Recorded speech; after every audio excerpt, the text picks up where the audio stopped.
আসসালামু আলাইকুম সবাইকে। আশা করি সবাই ভালো আছেন। আলহামদুলিল্লাহ আপনাদের দোয়ায় আমিও ভালো আছি। চলে আসছি নতুন আরেকটা ভিডিও নিয়ে আপনাদের কাছে। তো বন্ধুরা, আজকে আপনাদের জন্য নিয়ে আসি নতুন আরেকটা রেসিপিটার নাম হলো লইট্টা শুটকির ঝাল। তো বন্ধুরা দেখেন এই ঝাল রেসিপিটা, আর এই ঝাল রেসিপিটা যদি থাকে পাতে তাহলে মাছ মাংস সবই ভুলে যাবেন আর চেটেপুটে খাবেন সম্পূর্ণ ভাত। তো বন্ধুরা, এই ঝালটা কিন্তু অনেকেই খুব বেশি পছন্দ করে। তো বন্ধু, কথা না বাড়িয়ে চলে যায় মূল রেসিপিতে। তো এই যে আমি চুলায় একটা হাঁড়ি বসিয়ে দিয়েছি, একটু গরম হতে দিয়েছি। এতে আমি এখন দিয়ে দিব পরিমাণ মতো তেল, সাদা সয়াবিন তেল। তো বন্ধু, আমি পরিমাণ মতো সাদা সয়াবিন তেল দিয়ে দেওয়ার পর তেলটা একটু গরম হতে দিয়েছি। তেলটা একটু গরম হয়ে গেলে আমি এতে দিয়ে দিব পরিমাণ মতো পেঁয়াজ কুচি। আমি এতে দিয়ে দিচ্ছি মাঝারি সাইজের 3টি পেঁয়াজ কুচি।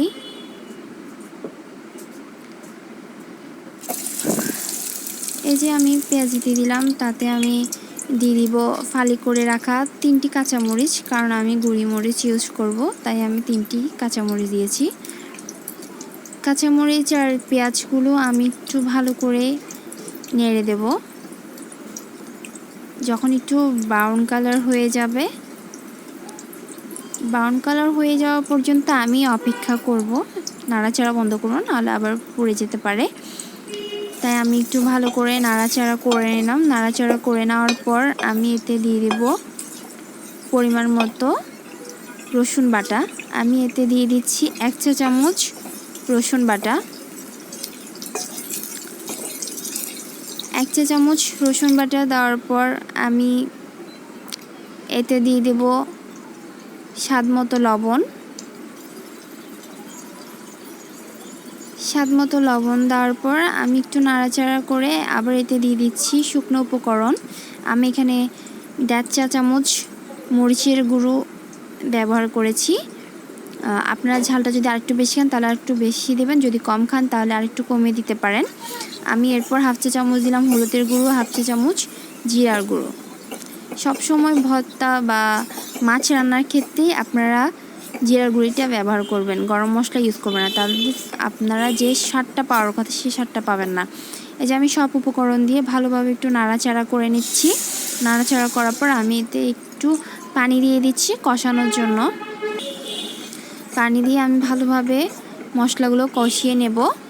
কষিয়ে নেওয়ার পর যখন এতে বলক চলে আসবে, এতে আমি ধুয়ে রাখা লইট্টা শুটকিগুলো দিয়ে দেব। এই যে আমার মশলাগুলো ব্লক হয়ে উঠে গেছে, খুব ভালোভাবে ব্লক উঠে গেছে। আমি এখন এতে ধুয়ে রাখা শুটকিগুলো দিয়ে দেব।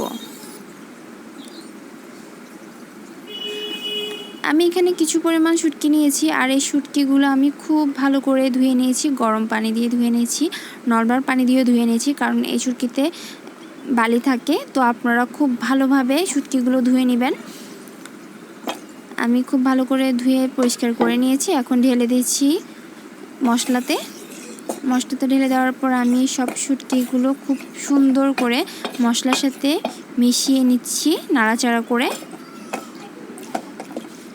যে আমি খুব সুন্দর করে নেড়ে চেড়ে নিচ্ছি। নেড়ে চেড়ে নেওয়ার পর এতে আমি সামান্য একটু পানি দিয়ে কষতে দিয়ে দিয়েছি শুটকিগুলো। এই কষানো পানিতেই আমার শুটকি হয়ে যাবে রান্না করা। এই যে আমি সুন্দর করে নাড়াচাড়া করে এখন একটা ঢাকনা দিয়ে ঢেকে দেব। ফিরে আসছি বন্ধুরা কিছুক্ষণ পর। এই যে বন্ধুরা দেখেন, আমার শুটকির ঝাল অলরেডি হয়ে গেছে। আমি আর একটু নাড়াচাড়া করে নিচ্ছি। নাড়াচাড়া করে এতে আমি দিয়ে দেব ধনেপাতা কুচি। এই যে বন্ধুরা দেখেন, আপনাদেরকে খুব কাছ থেকে দেখাচ্ছি কতটা সুস্বাদু, কতটা মজার এই রেসিপি। দেখে খুব লোভনীয় মনে হচ্ছে। তো বন্ধুরা, এই যে আমি এখানে দিয়ে দিচ্ছি কুচি করে রাখা ধনেপাতা দিয়ে দেওয়ার পর আমি আর একটু নাড়াচাড়া করে আমি চুলাটা অফ করে দেব।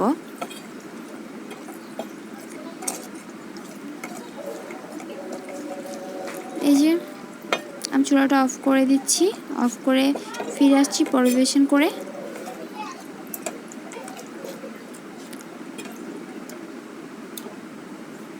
এই যে বন্ধুরা দেখেন চলে আসলাম আমি পরিবেশন করে।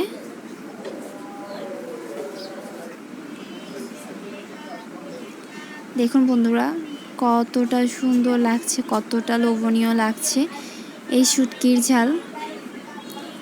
এই শুটকির ঝাল যদি পাতে থাকে সত্যি আপনারা মাছ মাংস ভুলেই যাবেন। দেখুন বন্ধুরা কতটা সুস্বাদু, কতটা ইয়ামি লাগছে। আর যারা ভর্তা প্রেমী আছে তারা তো কি বলবো, চেটে পুটে খাবে। তো সবাই ভালো থাকবেন। আমার ভিডিওটা এখানে শেষ করছি। আল্লাহ হাফেজ।